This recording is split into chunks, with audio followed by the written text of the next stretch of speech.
Yo, what's going on, everybody? We're back again with another Arsenal. It's not transfer news this time. It's just regular Arsenal news updates, I got that latest news for you. I got so much stuff going on today. So much stuff came out today. So we got an update on Thomas Partey. We got an update on Thomas Partey first and foremost. We actually heard Thomas Partey and Diego Simeone had some words for each other. I don't know if it's kind or bad. You can figure that out in a second.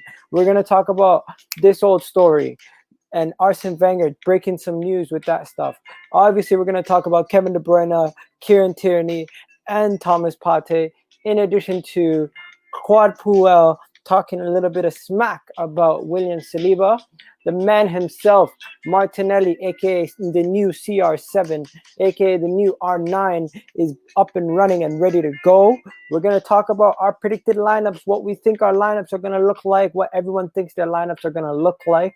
And we're going to get into some statistics and break down some stats. But first and foremost, let's get back and cue that intro, ladies and gentlemen. You already know what it is.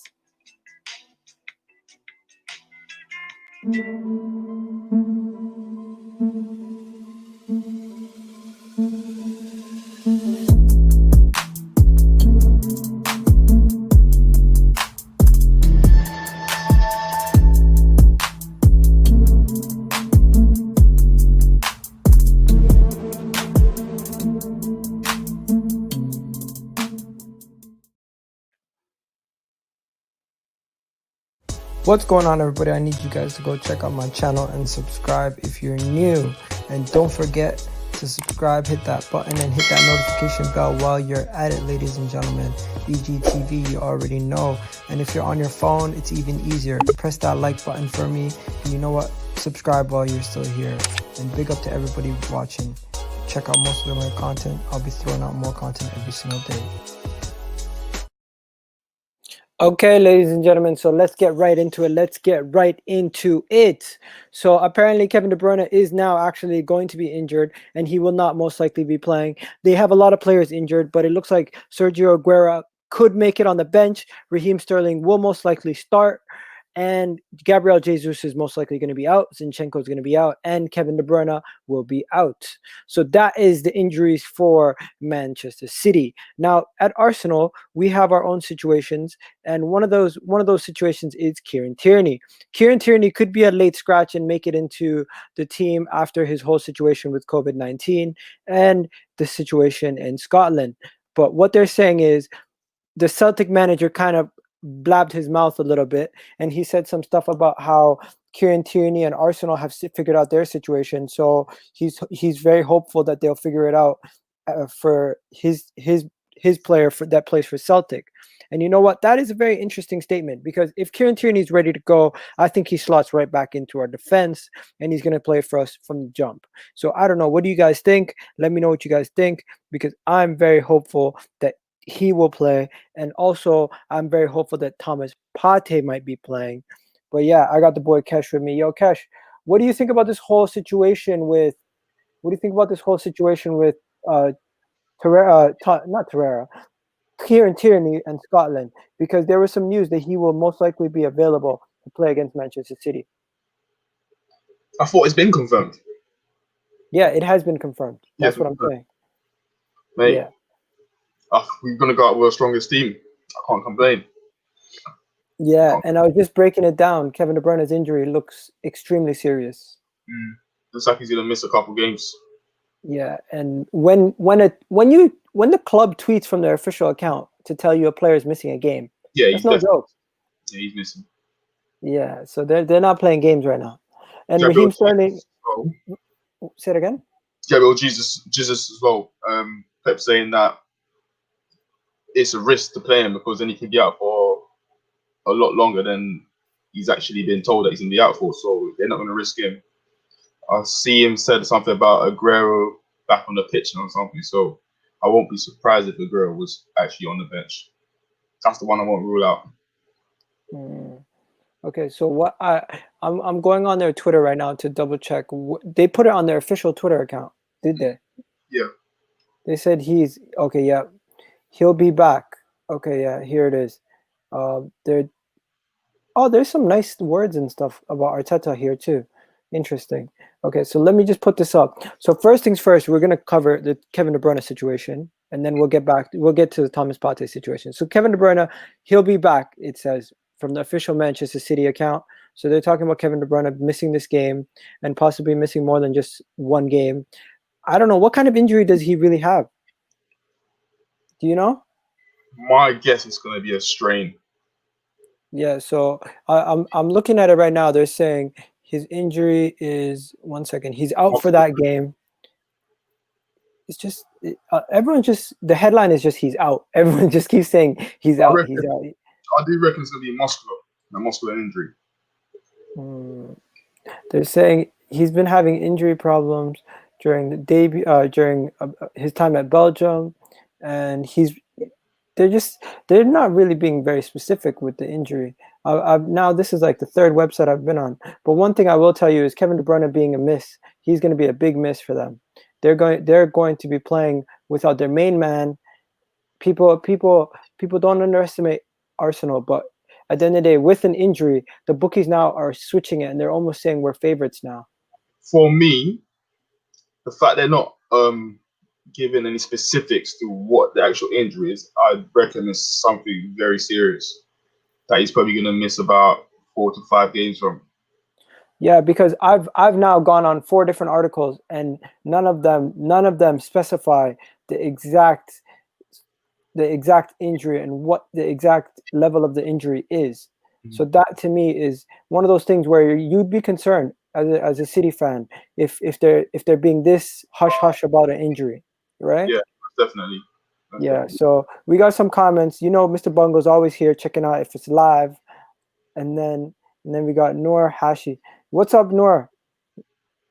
That's definitely a Somali name. That's definitely a Somali name. When you see an X instead of an H, yo, that's a Somali name. That's my brother right there. But yo, what do you call it? Let's move on to the next topic, because I don't want to lay on Kevin De Bruyne's situation for too much, but I want to get the latest on this gossip. What do you know about this whole situation with the Thomas Partey and Diego Simeone conversation? Because I don't know too much about it. Could they be beefing? Because the fans are definitely disappointed. Fans are upset. What could this be, bro? Because I don't know too much about it. First, I heard about it today. I've just had a little glimpse of it, but from what I've read, is that he's just praising him really, and he's not really being bitter towards him leaving the club. Obviously, if you take yourself away from Arsenal and put yourself in a Atletico's point of view, or shoes, shall I say, the late decision of moving has left them in a bit of a sticky situation now where they haven't got a replacement. And even though the Liga I think, have granted them the opportunity to go and sign a player, but I think they can only sign someone domestically rather than on the continent. But he's come out and he's just praised them really, so saying Arsenal's got themselves an exceptional player. Oh wow! So Simeone's taking the high road. Pretty much. I thought Simeone would be the kind of guy who would what do you call it? Wouldn't care, and he would just go crazy. I think a lot of people get confused by his demeanor on the sideline, but I don't think he's one of those players. When you got bitter managers that just a player leaves and they feel some ill feeling towards the player and things like that. I don't think he's one of those players. One of those managers, shall I say? Yeah. So you think he's a class act? Yeah. Hey, you know what? On the sideline, he loses his head though, easy. But that's going to happen. If you remember Simeone from his late playing days, that's his character, isn't it? So that's not going to leave him all of a sudden because he's on the sideline. Yeah, he was a center half, right? No, he was a centre mid, wasn't he? I'm confused. Who? Oh no, it's Klopp who's the center half. My bad. But yeah, what do you call it? So basically, they're just saying friendly exchanges between old manager and current player and current Arsenal player. And Diego Simeone insists he's happy following the Thomas Partey move to Arsenal. He said he would not be unhappy for a player to move on, and basically, this is not quoting his exact words, but in these situations of clauses, we cannot give many opinions, said Simeone. his specific words. So that's quotations. And then another words, he said, there are decisions that are made besides the possibility of exits. As Thomas Partey, everything that happened to a guy who gave me a lot and made me very happy. I remember him, and I saw him in the B team, and and then I started him, and he came through. So basically, he was talking about how he basically brought him from the B team and brought him into the first team, played him year in, year out for how many years, and he was pretty much there a long time. And he's like, all but respect to him. Yeah. No bitterness. And that's really good, man. That's really good. And there's a lot of comments here. There's a lot of people. What's going on? LOL. I Yeah. think he'd more be disappointed with his board and owners, really, because you've got a guy like Partey on 45 mil release clause and he's being paid the least at the club. So it's down to your board to look at that and assess that situation and think, we've got a really good asset on our hands here. We need to make the release clause a bit higher, offer a new contract, and go from there. But the fact that they've left it and was open that he's just going to go through the end of the transfer window and no one's going to come in for it, they should have expected that. They should have been expecting a late bid, shall I say? Yeah, no, that's definitely what they should have been expecting. And also, there's just been so many links away for Thomas Partey that it just made sense that eventually something was going to happen, right? Yeah. But you know what? There's been a lot of stories today, a lot of stories, and I could go in so many directions. But there's some things that catch your eye, and you're just like, what? So apparently, William Saliba. I know I'm moving on quickly, but there's one comment I need to get onto. Mr. Bungo, do you think we can win, Iga? I think we can win, and I think this is probably one of the best scenarios for us to win, Mr. Bungo. Let's be honest. But yeah, did you see what Claude Puel said about Saliba? Yeah. Let me just put up the picture for people as if they forget what Claude Puel looks like. This man has the audacity. I don't know. That's my opinion, but I don't know what you think, Kesh. But I think, how dare you talk about this guy? Let the kid be. Let the kid be. And I got exactly what he said on the screen right now. I'm gonna bring it up for you guys so you guys can see it. Because this guy is a clown. So he says, Saint Etienne coach Claude Puel says Saliba's move to Arsenal, it was short-term think. Even for this kid, superb player like William, to whom I wish the best, has not even made it to the Arsenal Europa League squad. Where is the logic? It's not even financial. So basically, he's taking a shot at the club. He's not really taking a shot at Saliba. But to me, I'm saying you have the audacity as a manager to take a shot at another club that you have nothing to do with. You're an idiot. You know what it is? He's been very pissed off. This was from when Saliba first signed. He came out with comments saying Saint Etienne as a club need to be keeping hold of their young, promising players. But let's face it, you're not going to have young, promising players and keep hold of them at a club like Saint Etienne when you got big, like giant clubs around Europe, like on the continent, that's going to come in and look for prospects. Like you just seen them lost the other centre back that's now gone to Leicester. Like it's impossible to keep these players. So Saliba's seen an opportunity. Arsenal's coming. He's not going to end up turning it down. I think Claude Puel he's just upsetting it. Obviously, they're having a good season now. They've now lost another centre back, and they probably haven't replaced him. And he felt it would have been a great idea of getting Saliba back. But at the end of the day, the club feels like that's not the right move for Saliba. Then he just has to get on with it. Yeah, bro, I'm sorry. This guy cracks me up. He loves it. Oh my god. The guy said he'll jizz in his wife's ting, if we win. If anyone could see Kesh right now, he almost spat his drink out. All right. Yeah. Now, moving on. There is some great news, bro. The beast is back. The young R9, Martinelli. He's back in training. He's doing his thing. Honestly, he's looking good. Not in a funny way, but still, you know what I mean? He's looking good. He's looking like he's in shape. He's looking like he's ready to come back for the play for the club, and he's looking like he's gonna be in tip-top shape, ready to go within the coming weeks. Now, does that give Arteta some Headaches, issues. headaches, Yeah, yeah. headaches. Like I saw Arteta mentioning that I think it was yesterday, saying Eddie Nketiah is basically there. He's almost ready for being a first team starter. And then in my head, I'll just scratch my head and thinking, hell no, because you've got Martinelli who's yet to come back. And we all know when Martinelli hits a bit of form, Nketiah's going to get pushed out. Let's be honest. Yeah, Unless fact. Arteta's got agenda. Because I know a lot of fans last season were saying, why is Martinelli playing? But I understood why we weren't playing. He had the injury and there was like delaying it. They weren't sure if they should get him to do the surgery there and then. So they delayed it until the end of the season. So come and start the season when he's fit again, he'll get his games. What do you think about Martinelli as a raw talent? Do you think he's still not polished yet? He's not polished yet, no, most definitely not. Yeah. But what you see from this player is he's got a lot of courage.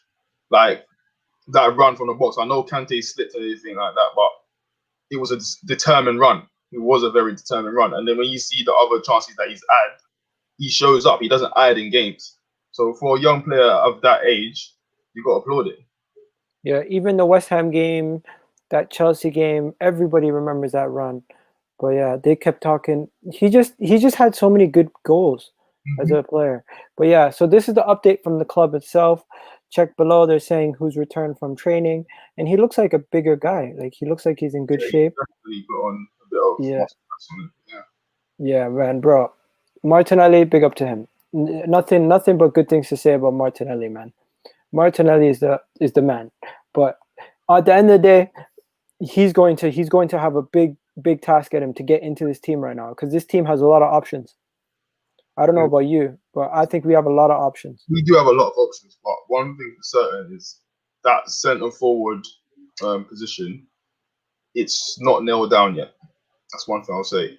It's not nailed down. Like you've got the option of playing a Bamian through there. Like I said, Nketiah is already finding out, but it's the best man win, isn't it? If he comes on and he gets opportunity there and he scores goals regularly, then you got to just continue with the lad. Yeah. Okay, so this was always going to happen. When Arsene Wenger's book comes out, there was always going to be a mention to this situation. And I know you have a copy of the book, right? Am I mistaken? No, not yet, no. Not yet. Okay. So there's been a lot of conversations about this whole situation with Arsenal bidding 40 million pounds and £1 over the release clause for Luis Suarez to activate talks, this, that. And there is an excerpt in his book where he specifically speaks about this situation. And he talks about how there was a release clause. The release clause was 40 million. And all Arsenal had to do to activate it was to pay £1 over the 40 million. That's and this whole joke about Arsenal paying Liverpool 40 million plus £1 for Liverpool striker. This is the moment where he can actually poo-poo this story and tell everybody if it's actually true or if it's not true. But first, before we hear from him, what did you think? Did you think this had any truth to it? No, I believe that there was an initial thought that there was a release clause, but even if there was a release clause, I wouldn't have done something as insulting as offering £1. That's one thing for sure.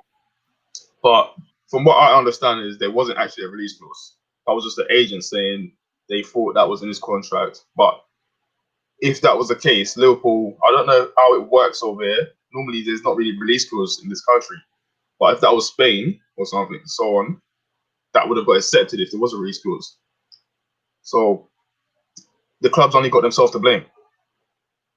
Yeah, I'm literally trying to find the story. So basically, I feel like Arsene Wenger would have offered the £1 for to buy Luis Suarez. Honestly, if he was still Arsenal manager at the time, like what are these people talking about? If he's still Arsenal manager today, he would offer £1 for Suarez because Suarez went for free. Remember?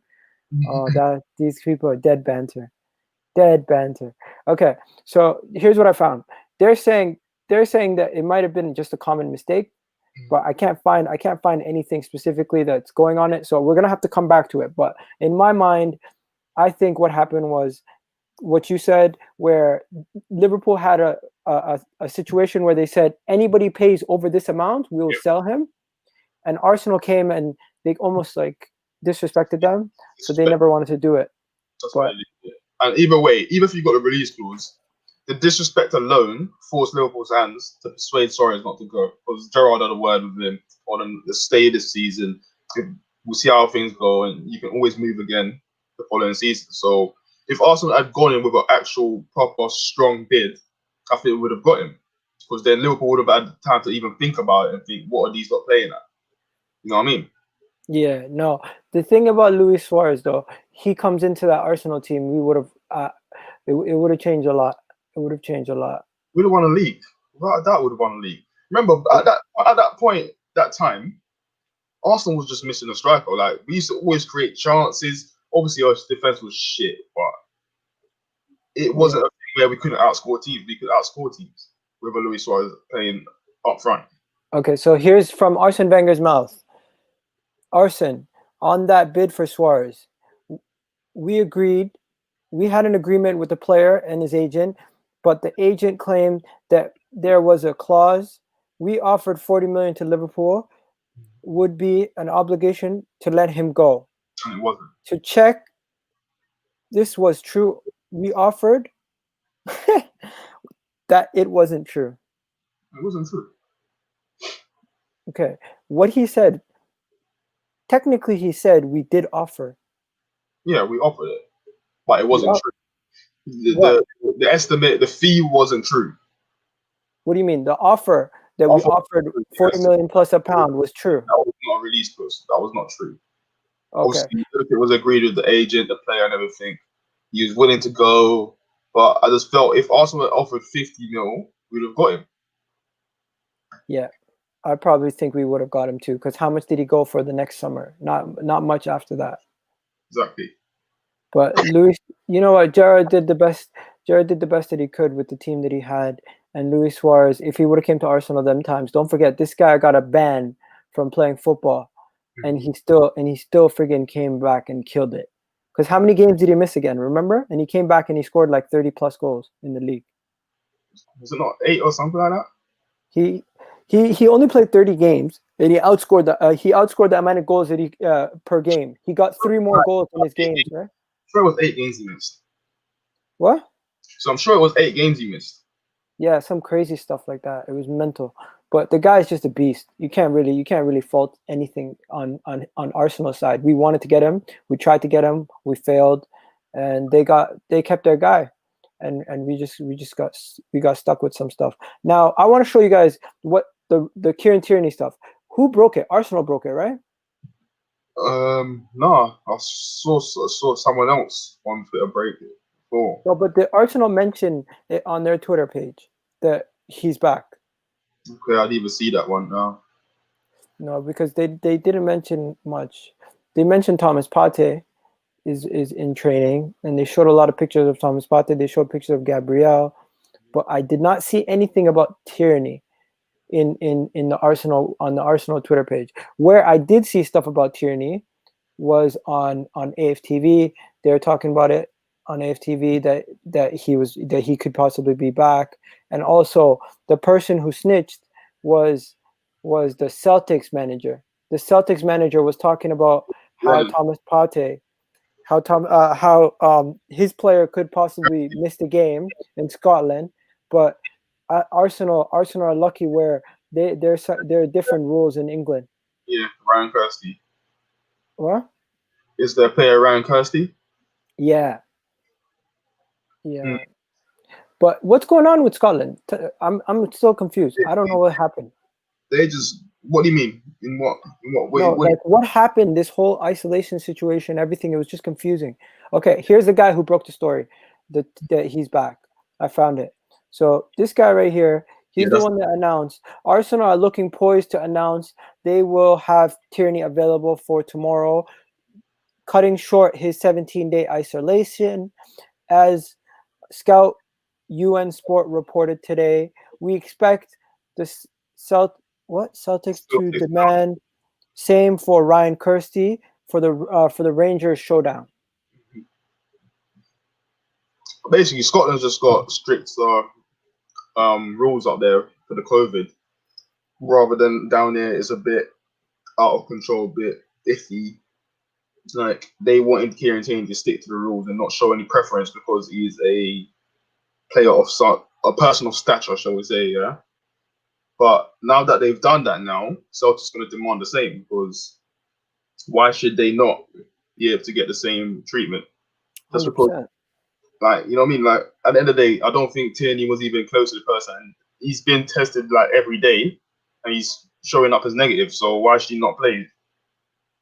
Yeah. Okay. Honestly, bro, I don't disagree with anything you said right there. I personally think this whole COVID stipulations, they pick and choose when they want to enforce it, and they're not really strong with it. They keep picking and choosing it. It's just annoying, right? Okay. So next, Pep Guardiola spoke about Arteta. He said he was able to get Arsenal back in a position they weren't in a while. They are a team like Mikel Arteta are competing, are fighters, and we are more happy with where he is going in London. What? No, No, what he's doing in London. I'm sorry. I couldn't even read that today. What the hell's going on? I'm trying to read it through the little picture. Let me read it again. He was able to get Arsenal back in a position they were in a while ago. They are a team like Arteta, a competitor and a fighter. We are more than happy with what he's doing in London. And this is what Pep Guardiola said in his interview today. So some kind words for Arteta and the fact that his protege.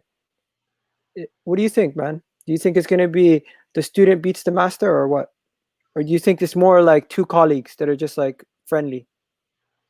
well, from what I've read today, they're not even that friendly apparently. So What? apparently not even that friendly. Like when Arteta was actually at City, they didn't really meet up and do loads of things. Like it's just two work colleagues, really. But moving on from that, listen, you have to look at the situation and apply context. They're missing De Bruyne, they're missing Sterling. They potentially will not have a out-and-out striker. You've got to go there and make the most of this. Like I Yeah. know he was talking about not changing the system, but the reason why we were saying you don't want to change the system because you want to be defensively solid and stop the De Bruyne picking passes. But now De Bruyne is out. Don't get me wrong. They've got quality players still in that squad, like it's City. But at the same time, their most dangerous man on the ball, he's not going to be there. So you've got to try and take the game to them. Yeah. Yo, we got Aaron's in the house. What's up, bro? Okay. Drop a like on that video, people. Drop a like on that video. Don't forget. Just drop a like on that video. It's not that difficult. And if you haven't already subscribed, do it. Anyways, we're gonna keep it moving.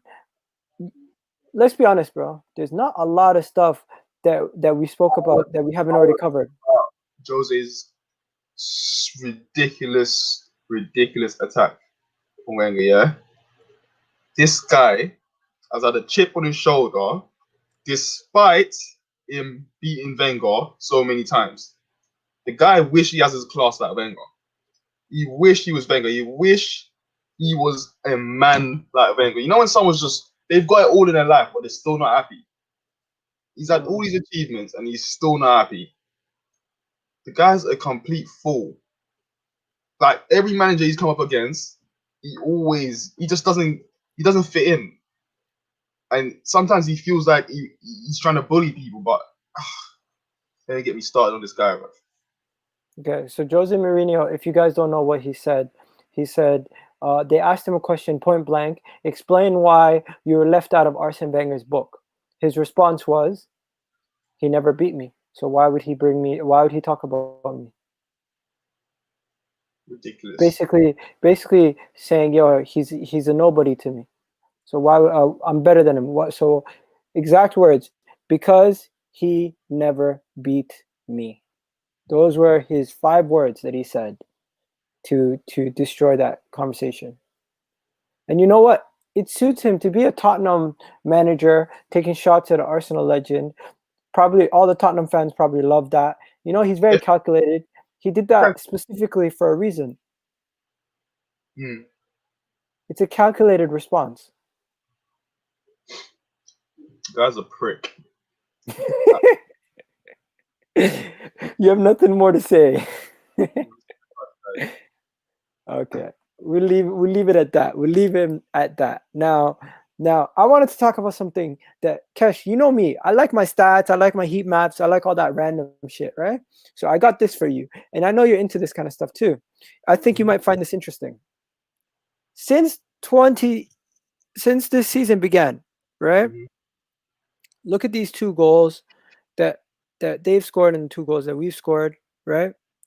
This right here is how we build up in comparison to how they build up. So as you can see, City build up from their halfway line. We build up from almost inside our box, Mhm. right? Mhm. So it also shows you the amount of shots that we take compared to how much City takes. City almost take 10 more shots than us to get those same goals average per 90 minutes, right?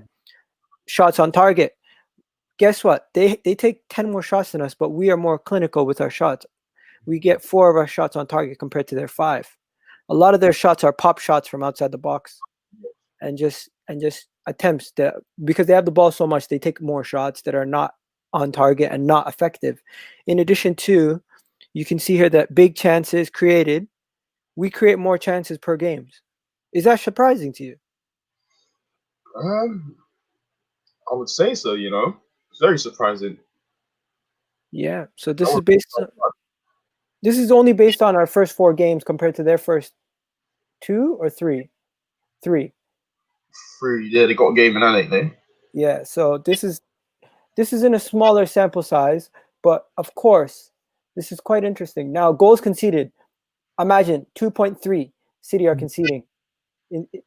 Obviously, it's skewed because of the 5 game, the lesser game them. But what are you gonna do? And possession. You know what? They possess the ball a lot, but we've had a lot of possession against the teams we face. Even though Liverpool game brought that possession stats down a lot, Yeah. we've had a lot of possession. 53%, not bad. Wenger did beat him, by the way. Beat him twice. Yeah, Wenger did beat him twice, but he keeps talking about it as if, because he never beat him when he was at Chelsea. We beat him when he was at Manchester United. We beat him when he was at Manchester United, right? Yeah, we did. Yeah. But those were League Cup, wasn't it? Ain't that the one? Wait, I'm trying to think. Ain't that the one where Welbeck scored the winner in the cup? Yeah, that was in the cup. That's what I was saying. And then recently, we beat Manchester United in the cup. No, was it in the league? Yeah, we beat them at home in the league. Pepe. Yeah. But and hopefully Arteta can beat him, because Mourinho is one of those guys who's gonna beat you when you least expect it, and when you expect him to lose, he always finds a way to win. Like that Tottenham game, we were supposed to beat Tottenham that day with Arteta the other week. But yeah, getting back to this, do you think the way we build up is a hindrance to our attack? Most definitely. If you're having to build up from so deep, by the time you get up the pitch, everyone's back in position. So that's why you see the likes of Pepe struggle sometimes, because by the time you got the ball out to the wing to Pepe, their fullbacks in position, their fucking wingers probably halfway back over the line in their half. Yeah.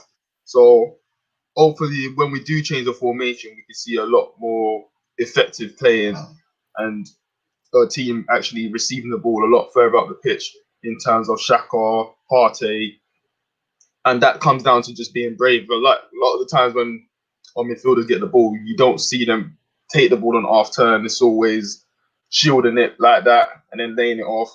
You need to be brave, get on the ball, take it on half turn, and drive. True. Yeah. For me, I think the biggest thing is we haven't lost the ball a lot in our defensive third, but the reason why it's the biggest hindrance is because when you build up from your halfway line, you lose the ball at the half. You can still find a way to recover. Where if you lose the ball at the edge of your box, Yeah, they're that's it. in. So that's why it's the biggest hindrance. It's the biggest hindrance not to our attack, but to our defense, I would Yeah, say. As much as it is to our attack also, because we're building from so deep. We're not going to score a goal from inside our box, obviously, unless you're a goalkeeper who catches somebody else off the line. That's happened before.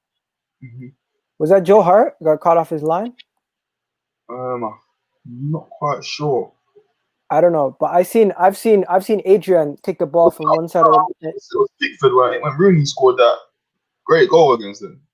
Adrian scored a goal as a goalkeeper. He dribbled past everybody. Remember? On a friendly, it was a very friendly, mate. That was a friendly. Yeah, that doesn't count. Anyways, okay, so I was seeing this a lot on the newspapers today. They were talking about this kind of lineup. What do you think about this lineup? Mate, with the amount of players they've got out, scrap this three at the back. Scrap it. You've got to scrap it. Listen, without De Bruyne there, they're not gonna have that much. They will have possession, but they won't have that much possession because De Bruyne is normally the guy that receives it in between the lines. So it all depends on what lineup Pep's going to send out. Plus, they're not going to be that threatening on the wing. You can have Mahrez over there, right? But who's really going to play on their left? They ain't got no Sane to come in and replace Sterling. This is a weaker City than normally you will come up against. So you've got to go there and show that you were trying to go in the right direction. You can't just be pussyfooting and hiding from these teams anymore, especially a team that's so weak at this minute. Okay, so Kesh, you're the manager. Formation. 4-2-3-1. 4-2-3-1. Okay. You know what? I'm gonna get that blackboard on the ready for you. Don't worry. So you're saying 4-2-3-1, right? Okay. I'm gonna share screen this. Let's go through it right now. So everybody in the comments, you go through it with us, okay? So from the beginning, obviously, it's not even a question. The man, at this point, it should just be default Leno every game. Europa League, everything. What do you think? Yeah, Leno. You think that Arsenal second keeper stuff is finished? I think now. There'll be a point. I don't know when this first game will be, but there's be a point where Arteta is going to have to assess him really, because you can't go through the season without having to see what he's capable of. Because if Leno was an injury, then you don't know what the guy can do. Okay, so what I'm going to do is I'm going to click on a player, and you tell me if you want to change it or keep it. So Bellerin right back. Yeah. Okay. On the right side of the defense, David Luiz. On the left side of the defense, I'm going Gabriel. It's kind of harsh on Holding, but we know why David Luiz is in the team. Yep. Left back, we know who the left back is. It's not even a question. Mr. Scotland, right? This is where things get interesting. It's got to be Xhaka and Partey. You think so? Okay, so Thomas Partey, seeing us now to win.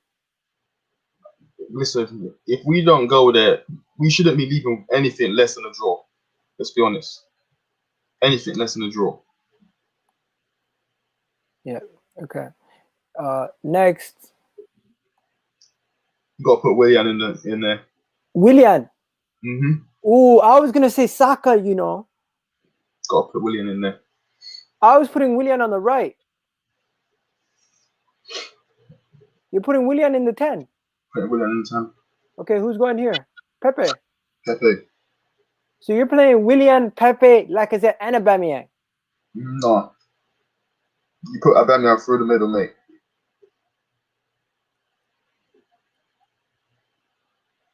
Guys, I'm speechless. I don't know where did this come from? They've never had this. We've never played this formation. We haven't. But what we have done is we've had him as a wing back, and it's turned into this. The last game. It was something like this the last game when you really think about it. Was Willian playing the 10 or was Willian playing on the left last game when Aubameyang went through the middle? Playing on the left. So who was in the 10? Was it Saka? Was it not Ceballos? So where was Saka then? Oh no, Saka might have been, no? No, Sabia's played 10, innit? And Willian played right. And Saka was on the Okay, left. aren't you worried about this team, midfield wise? No. Wouldn't you want to have Saka as the 10 so he can drop deep? Or you trust Willian enough? I trust Willian. Wow. You've changed your whole formation, line up everything, personnel. What you've done is you basically dropped Ainsley Maitland-Niles, brought in Saka. You dropped what do you call it? Who else did we drop? We dropped Holding and we brought in Pepe. Mm-hmm. If I had a choice, I'll put Maitland-Niles right back, to be fair. Really?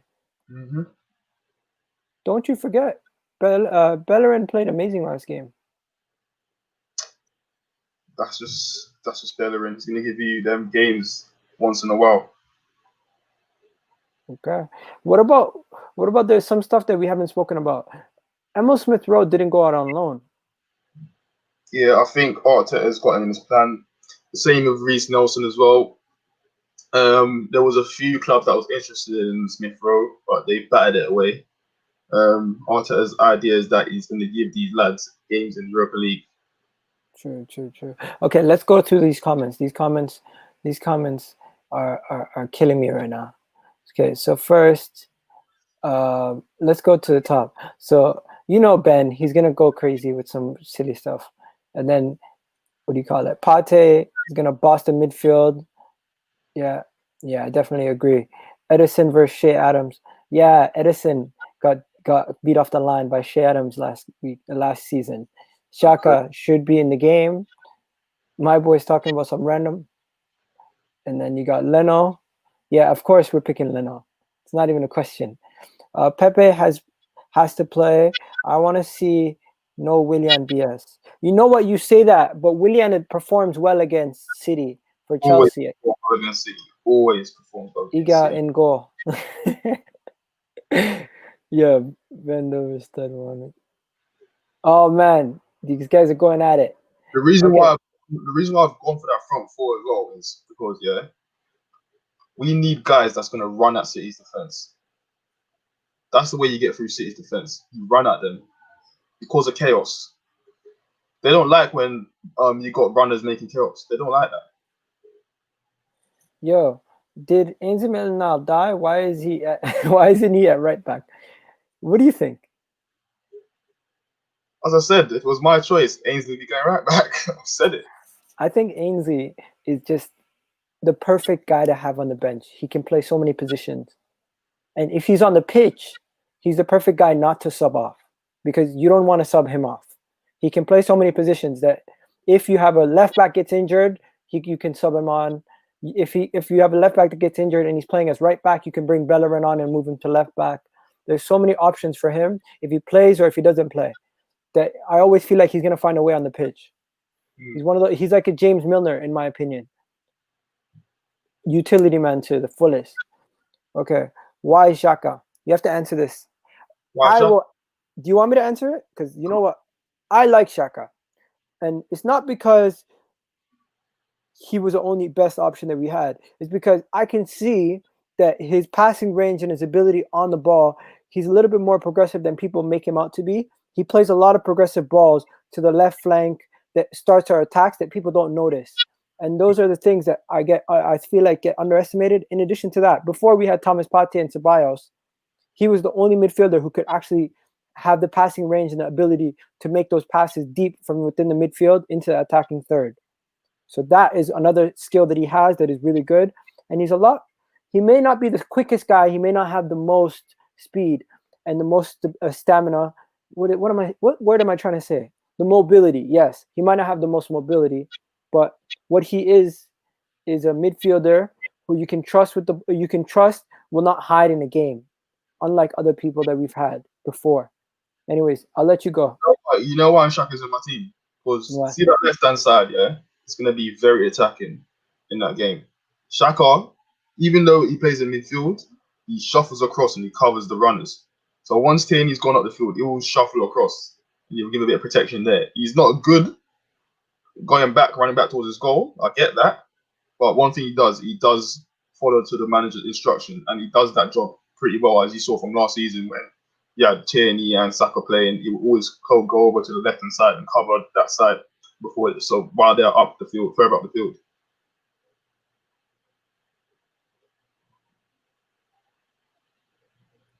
Okay.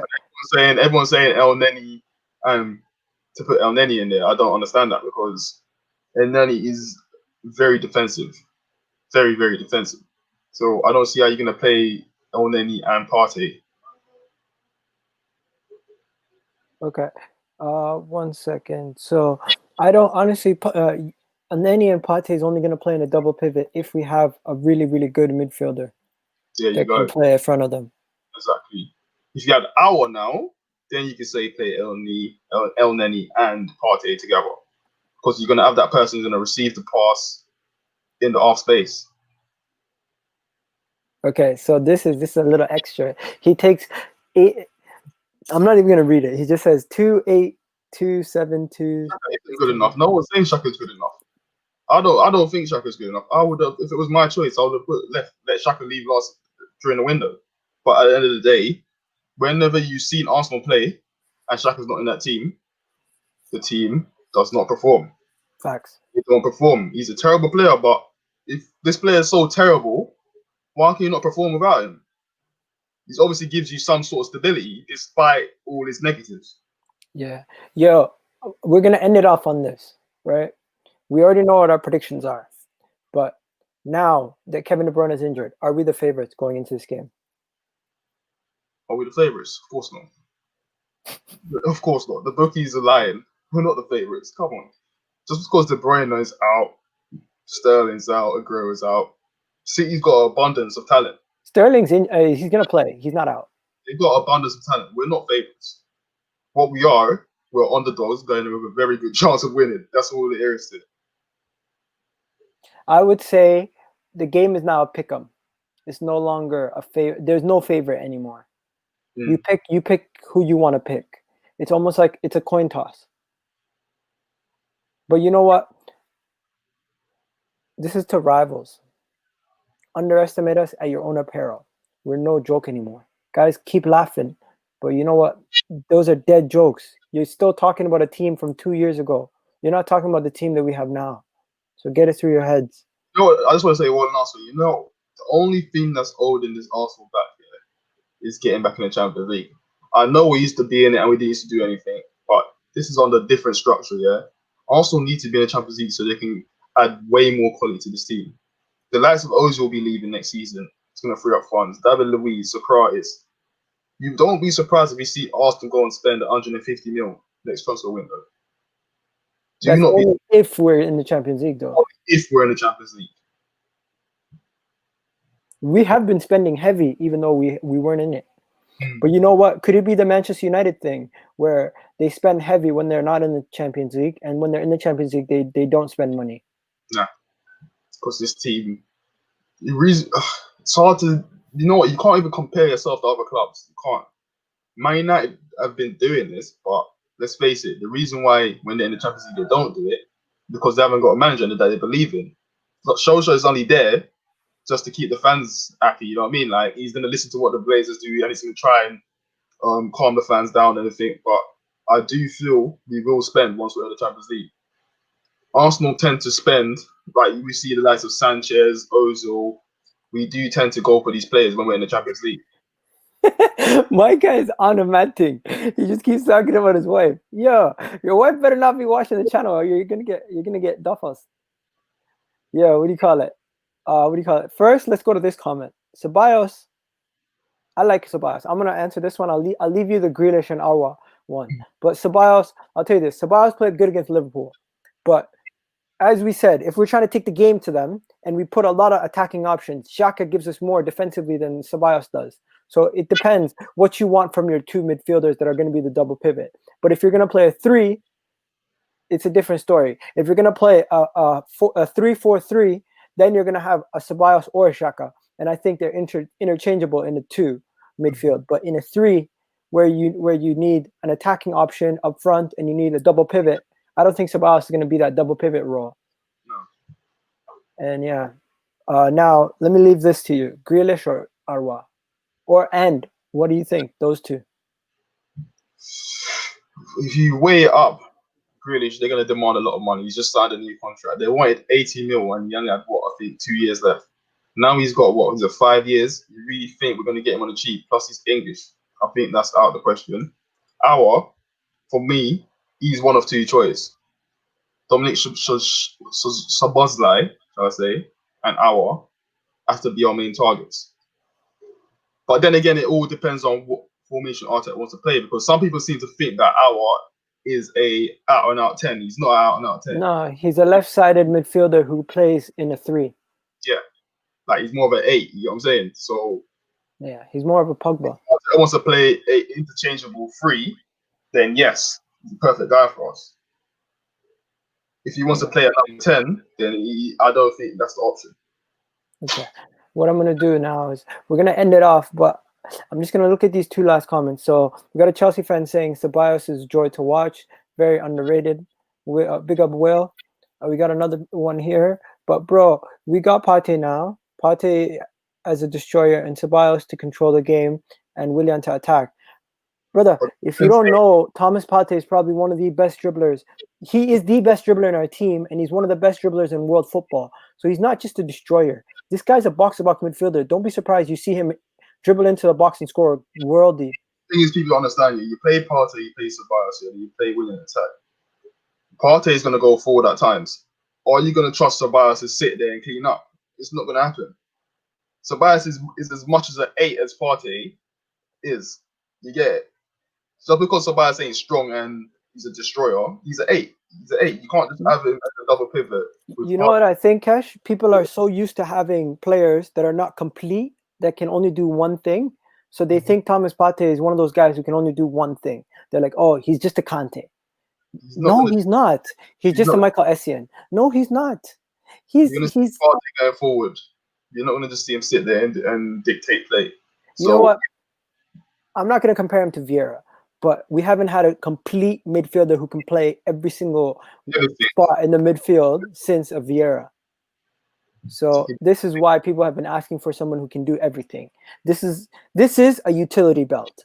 If you ever heard of that saying, this is the thing that you bring on to work when you need to finish a job and you don't know what the job holds. You just need everything, and that's what he offers. But yeah, okay, these guys are always on my case. Top 5 dribbler CM statistics, I think, in the world. Yeah, he is. And there's only 2 other people who match up anywhere near him, and they're Thiago Silva and Kovacic. Partey is a better ball winner than Allen. Allen is a better distribution. You know what? Allen is a different type of player. Allen is more of a Rodri. You know what I mean? Anyways, we're going to end it off here, bro. You got anything to say before we go? No, that's it. Yeah. That's it, oh shit, yeah. Disappointed. Said Benrahma got confirmed on loan to West Ham. See, West Ham owners, they're con artists. That deal, the way they said he failed the medical, that was just a way of not signing him permanently or not signing for the price that they were trying to aggro the price down. Let's face it. That's West Ham for you. And I think they've got him on loan. I think it's for 4 to 5 mil, and then when they got the obligation to sign it for 21 mil plus I think like 2 mil on top or something like that. Yeah, it's crazy. But yo, this has been the Arsenal News Update Show. And big up to all you guys watching. Big up to everybody watching on YouTube. Big up to everybody watching on the Arsenal Inside Out page. Big up to every single one of you guys who support the ting. And you know what? We're out of here, ladies and gentlemen. What's going on, everybody? I need you guys to go check out my channel and subscribe if you're new. And don't forget to subscribe. Hit that